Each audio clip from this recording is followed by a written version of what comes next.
The garden has come alive, finally.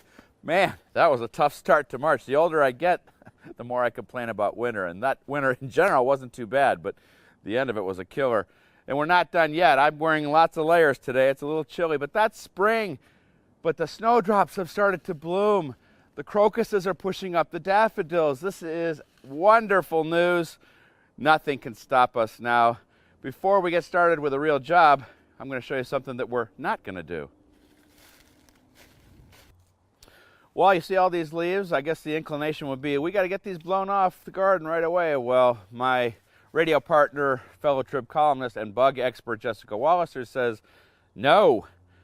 There's lots of bugs underneath here that are doing their thing. They're just going to sit here until things warm up. So we're waiting a little bit to take these leaves off, which means I don't have to do it. All right, let's get to work. We're going to do something in the vegetable garden. It's going to be awesome. Well, I finished up the home and garden show and was talking to Chapin's. They had a booth down there, and they said, well, you know, we have some seedlings in the greenhouse. I couldn't resist. I gotta get started, but we're going to do these lettuce and beet and Swiss chard plants under some protection, and it's too early to dig the soil. It's too wet in most gardens. Here where I've got compost up high, I could get in there, but I'm going to show you if you can't. If you dig in there with a shovel and it sticks to the shovel, it's too wet. I'm going to show you how we can plant. All right, follow me. I've got some leeks here that have overwintered. I'm going to pull off the straw. Oh yeah, we got a little treat here. That's a dandelion. His first dandelion greens. If you've ever thought about them, oh man, this is when you want to get them. Really good for you. One of the healthiest plants on the planet. Bitter, but that's the good part. All right, what I'm going to do is take this mulch off, put some fresh compost on here. That's how we're avoiding digging.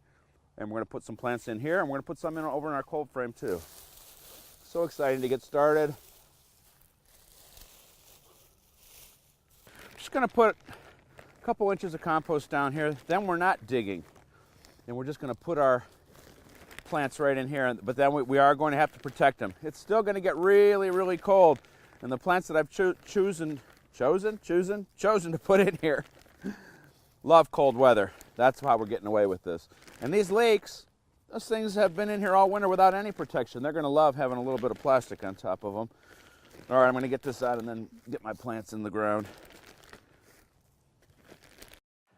Well, here we have some black-seeded Simpson lettuce. That is a real tough one and one of my favorites. Loves cold weather. And look at these. I picked them out because there's like 2 or 3 plants in each one.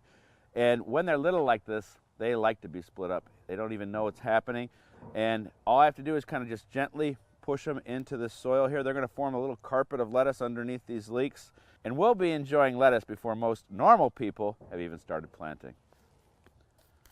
And I'm just going to gently tease them apart, and you'll see that you've got a couple plants here. You've got 3 plants here. Here we go. Oh yeah.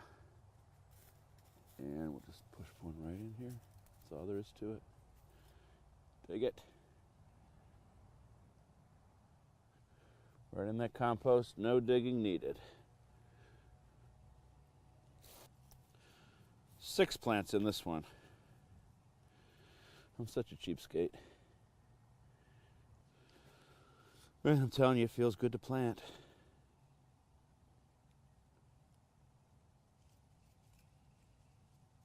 Now all they're going to need is a little water, and then we're going to cover them with plastic so that when it does get cold, they'll have some protection. And even though it's cold outside with full sun today, we're just going to leave them just like that till tonight. Prop that open so we don't burn them up. And then, as I said, at the end of the day, I'll put this down. And if we get sun tomorrow, I'll bring it up. But that's a good start. All right, let's go over to the cold frames, and we're going to do some planting there. Well, here we don't need any new compost. We've got good compost in here. Our arugula wintered over. We've got garlic coming up like crazy. And this is some Swiss chard I'm going to put in here. Again, under the protection of this plastic. It's going to love it, but that's going to stay open today. We don't want to burn them up. And again, I've got more than one in each of these containers. And the key is, just like I did with the lettuce, water them once you put them in to get them established. When they're little like this, as I said, they'll be happy to make the transition. That one's got 4 or 5 in it. All right.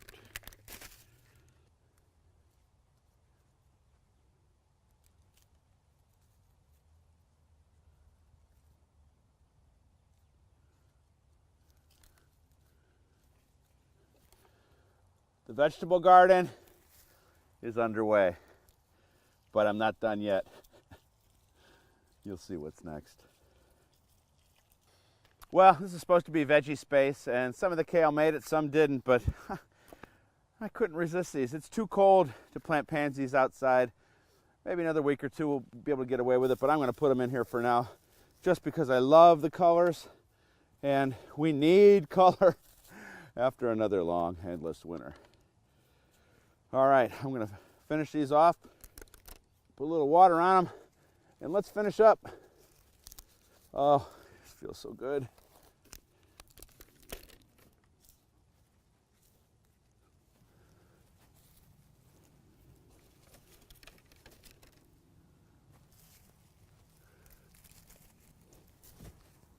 Okay, let's finish up.